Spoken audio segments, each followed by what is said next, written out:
নীতির পরিবর্তন ক্ষেত্রে এটা যুক্তরাষ্ট্র তাদের নিজস্ব পলিসি তারা নির্ধারণ করে, কোনো সাংবাদিকের কারণে নীতির পরিবর্তন হয় না।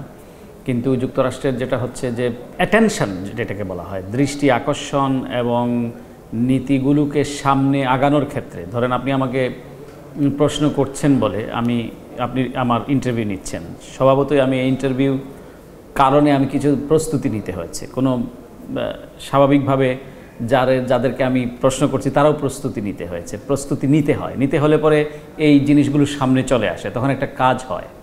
তো এই বিষয়গুলো একটা প্রভাব রাখে, যে এটা হলো জবাবদিহিতার ক্ষেত্রে সব দেশেই, এটাই হলো সাংবাদিকরা জবাবদিহিতা নিশ্চিত করে দেশে এবং দেশের বাইরে। জবাবদিহিতা নিশ্চিত করা, যুক্তরাষ্ট্রেরও জবাবদিহিতার ব্যাপার আছে, তারা বরং বেশি। যুক্তরাষ্ট্র একটা বৃহৎ রাষ্ট্র, তারা এখন সুপার পাওয়ার হিসেবে তারা নিজেদেরকে প্রতিষ্ঠিত করেছে, এটা নিয়ে অনেক বিতর্ক আছে। কিন্তু তারা তো সারা বিশ্বের গণতন্ত্র, মানবাধিকার এসব তারা দেখভাল করছে, অন্যান্য বিষয়ে তাদের ভূমিকা আছে।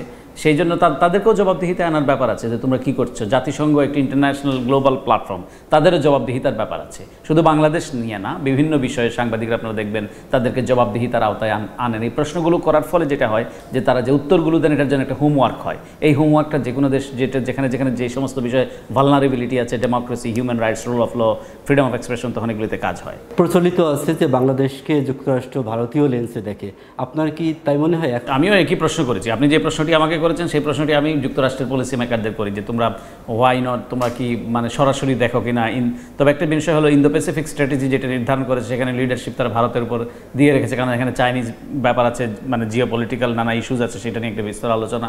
তবে যেটি হলো যে বাংলাদেশকে তারা যেটি বলেছেন, যেটা আমাদেরকে প্রায়ই আশ্বস্ত করেন প্রাইভেট লেভেল এন্ড পাবলিক লেভেলে, যে তারা সরাসরি এঙ্গেজড হচ্ছেন, এবং এঙ্গেজ হয়েছেন বলে তারা অনেকগুলি বাংলাদেশের বিষয়ে তারা নীতির প্রবর্তন করেছেন, তারা ভিসা সি নীতি ঘোষণা করেছেন, তারা র্যাবের উপরে স্যাংশন দিয়েছেন, তারা একটা বাংলাদেশে গণতন্ত্রের প্রত্যাবর্তনের জন্য অনেক এঙ্গেজ হয়েছেন, অনেক পয়সা খরচ করেছেন, অনেক বাজেট দিয়েছে, strengthening democracy and human rights ইনস্টিটিউশনগুলো বিল্ড আপ করা, অ্যান্টি কারাপশন, এসব বিষয়ে গণতন্ত্রের স্বার্থে, দেশের মানুষের অধিকার প্রতিষ্ঠার স্বার্থে এটা তারা কাজ করেছেন। আপনি ইন্দো প্যাসিফিকের কথা বলেছেন, যুক্তরাষ্ট্রের ইন্দো প্যাসিফিকের যে কৌশলগত জায়গায় বাংলাদেশের গুরুত্ব কতখানি বলে আপনি মনে করেন? বাংলাদেশের গুরুত্ব আছে বলেই তারা অনেক বেশি এঙ্গেজড হয়েছেন, এখন এঙ্গেজমেন্ট অনেক বেশি। তবে সেই এঙ্গেজমেন্টে যাতে সরাসরি হয়, সরাসরি যাতে ঢাকা ওয়াশিংটন একটা সম্পর্ক গড়ে ওঠে, এবং বাংলাদেশকে তারা পার্টনারশিপ এর আওতায় নিয়ে নিয়েছে, একটা ওয়ান অফ দি, নানা কারণে বাংলাদেশ যুক্তরাষ্ট্রের partner, one of the largest development partner, তো অর্থনৈতিক অংশীদার, সামাজিক,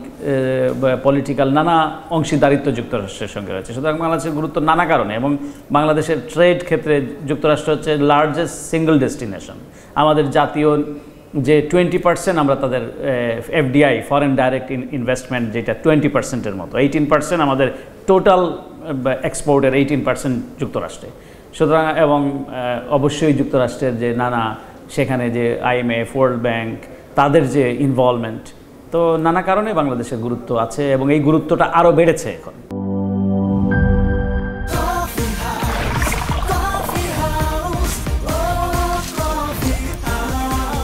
কফি হাউস, প্রতি চুমুকে আড্ডা জমে।